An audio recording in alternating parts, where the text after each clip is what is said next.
On the evening of October 14th, 2019, the quiet town of Ridgewood seemed like any other small American suburb. The streets were calm, porch lights flickered on as families finished dinner, and the air carried the early chill of autumn. Nothing about that evening hinted that within hours the town would become the center of a chilling mystery. 26-year-old Emily Carter lived alone in a small apartment just a few blocks from downtown Ridgewood.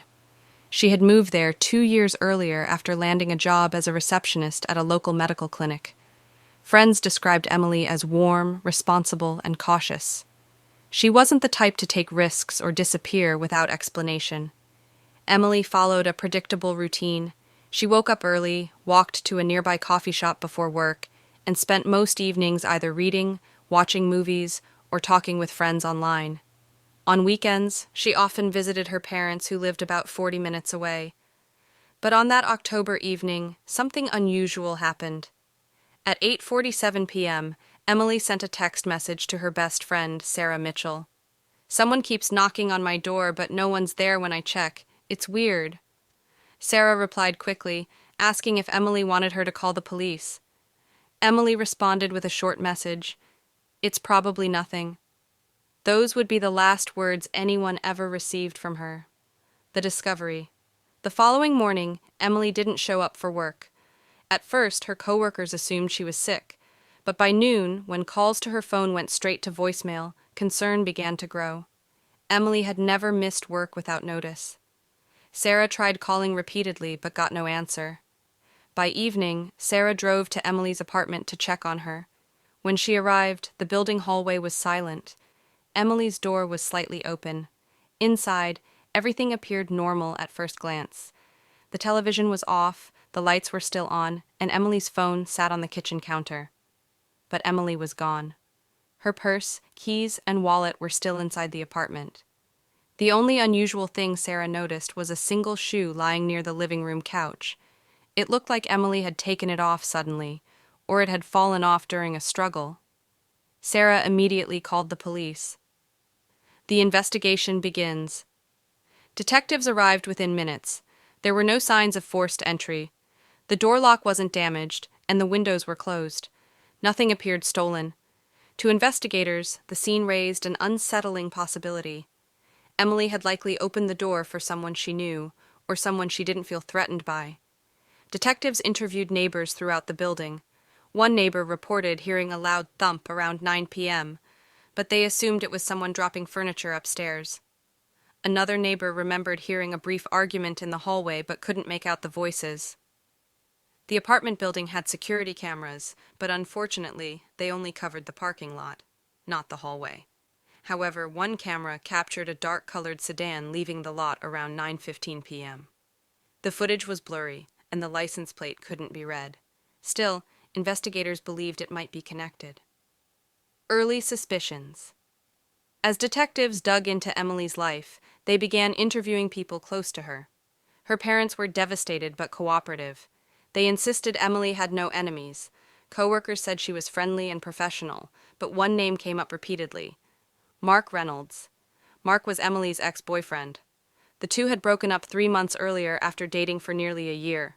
Friends described the relationship as rocky. Mark had reportedly been jealous and possessive. After the breakup, Emily had told friends she felt relieved. When detectives questioned Mark, he claimed he had been home all evening playing video games. He said he hadn't spoken to Emily in weeks. At first, there was no evidence proving otherwise. But investigators weren't convinced. The phone records.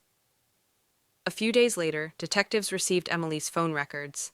They revealed something interesting. At 8:30 p.m., just minutes before Emily's last text message, Mark had called her. The call lasted only 12 seconds. When confronted with this information, Mark changed his story. He admitted he had called, but claimed it was a mistake. He insisted he never went to her apartment that night. But investigators discovered another detail. Cell tower data placed Mark's phone within a few blocks of Emily's apartment around 9 p.m. That contradicted his claim that he was home all night. Mark quickly became the primary suspect, but detectives still lacked solid proof. A disturbing discovery.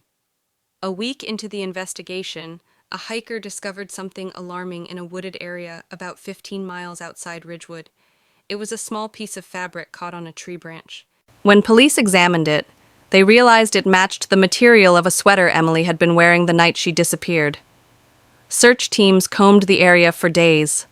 They found tire tracks suggesting a vehicle had been parked nearby.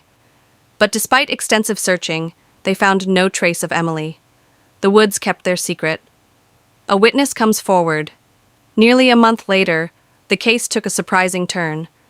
A gas station employee contacted police after seeing Emily's missing person poster.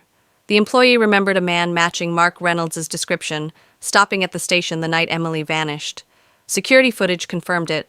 Mark had been there at 9:40 p.m., buying gasoline and paper towels. Detectives found this suspicious. Why would someone need paper towels late at night? When questioned again, Mark insisted it meant nothing. But investigators noticed something else in the footage. The trunk of his car appeared slightly open. The search of Mark's car police obtained a warrant to search Mark's vehicle. At first, they didn't find much, but forensic testing revealed faint traces of blood in the trunk. DNA tests confirmed it belonged to Emily. Mark was arrested immediately. The truth revealed. During interrogation, Mark maintained his innocence for hours, but as detectives presented more evidence, his story began to crumble. Eventually, he confessed. According to Mark, he had gone to Emily's apartment that night, hoping to convince her to get back together. When she refused, the argument escalated. Mark claimed Emily threatened to call the police. In a moment of rage, he pushed her. She fell, hitting her head on the edge of a table. Mark panicked.